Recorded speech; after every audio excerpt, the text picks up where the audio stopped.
ಗ್ರಾಮದಲ್ಲಿ ಪೂಜಮ್ಮ ಜಾತ್ರಾ ಮಹೋತ್ಸವ ಭಾಳ ವಿಜೃಂಭಣೆಯಿಂದ ಮಾಡ್ತಾಯಿದ್ದೀರಾ. ಇದರ ವಿಶೇಷತೆ ಏನು? ಸರ್, ನಮ್ಮೂರಲ್ಲಿ ಹಿಂದೆ ಇತಿಹಾಸ ಇದೆ.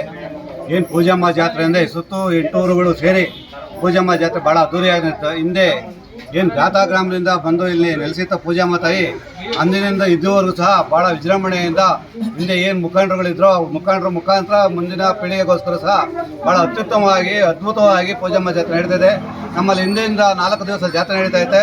ಮೊದಲನೇ ದಿವಸ ಬೆಲ್ಲದಾರ್ತಿಗಳು, ತದನಂತರ ಕರಗ, ತದನಂತರ ಆರತಿಗಳು, 4ನೇ ದಿವಸ ನಾನ್ ವೆಜ್ ಮಾಂಸದ ಆಹಾರ ಪದಾರ್ಥಗಳು ಇತ್ತು.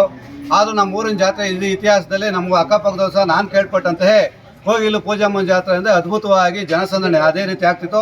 ಇನ್ನು ಮುಂದಿನ ರೀತಿಯಲ್ಲಿ ಅದೇ ರೀತಿ ಆಗ್ತದೆ. ಏನು ನಮ್ಮ ಹಿಂದೆ ಹಿರಿಕರು ಏನು ನಡ್ಸ್ಕೊಂಡು ಹೋಗಿ ಬರ್ತಾಯಿದ್ರು ಅವ್ರ ಮುಖಾಂತರ ಅವರ ನಾಯಕತ್ವದಲ್ಲಿ ಅವರ ಸೂಚನೆ ಮೇರೆಗೆ ಅವ್ರು ಹಾಕ್ಕೊಟ್ಟಂಥ ಹಾದಿ ತಳಾದಿ ಏನಿದೆ ಅವೆಲ್ಲವೂ ಸಹ ನಾವು ಹಿಂದೆ ದಿವಸ ಏನು ನಮ್ಮ ಹಿರಿಕರು ಮಾಡಿಕೊಟ್ಟಾರೋ ಈ ಯುವಕರು ಅಷ್ಟೇ ನಾವೆಲ್ಲರೂ ಸರಿ ಮುಂದಿನ ಪೂಜಮ್ಮನ ಜಾತ್ರೆ ಅದೇ ರೀತಿ ನಾವು ವಿಜೃಂಭಣೆಯಿಂದ ಮಾಡಬೇಕು ಅಂತ ನಾವೆಲ್ಲರೂ ಸಹ ತೀರ್ಮಾನ ಕೈಗೊಂಡಿದ್ವಿ. ಅದರಂತೆ ಪೂಜಮ್ಮ ಜಾತ್ರೆ ಹೊಳಿತಿದ್ವಿ. ನಮ್ಮ ನಾಯಕರುಗಳೆಲ್ಲರೂ ಸಹ ನಮ್ಮ ಹಿಂದೆ ಬೆನ್ನೆಲುಬಾಗಿ ನಿಂತಿದ್ದಾರೆ. ಹಾಗೂ ಮಾರ್ಗದರ್ಶನಗಳು ಅದೇ ರೀತಿ ತಿರುಮೇನಹಳ್ಳಿಯೂ ಸಹ ಮಾಡ್ತಾ ಇದೆ.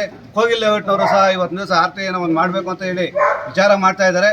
ಎಲ್ಲರೂ ಸಹ ಇದೆ ಹಿಂದೆ ಏನು ನಡೀತದೆ ಅದೇ ರೀತಿಯೂ ಸಹ ಮುಂದಿನ ದಿನಗಳಲ್ಲೂ ಸಹ ಭಾಳ ಅದ್ಭುತವಾಗಿ ವಿಜೃಂಭಣೆಯಿಂದ ಕಾರ್ಯಗಳನ್ನು ಪೂಜಮ್ಮ ತಾಯಿಯನ್ನು ಜಾತ್ರೆ ಮಾಡಿ ಅವ್ರ ಕೃಪೆಗೆ ಪಾತ್ರ ಆಗಬೇಕಾಗಿ ಎಲ್ಲವೂ ಸಹ ಪ್ರಾರ್ಥಿಸುತ್ತಾ ಎಲ್ಲರೂ ಸಹ ಜೈ ಪೂಜಮ್ಮ ತಾಯಿ, ವೇಣುಗೋಪಾಲ ಸ್ವಾಮಿ, ಮಾರಮ್ಮ ತಾಯಿ ಎಲ್ಲರಿಗೂ ಸಹ ಆರೋಗ್ಯ, ಆಯಸ್ಸು, ಅಧಿಕಾರ ಎಲ್ಲವನ್ನು ಕೂಡಿ ಎಲ್ಲವನ್ನು ಸಹ ಕ್ರೋಢೀಕರಿಸಿ ಯಶಸ್ವಿ ಆರೈಕೆ ಮಾಡ್ತಾರೆ.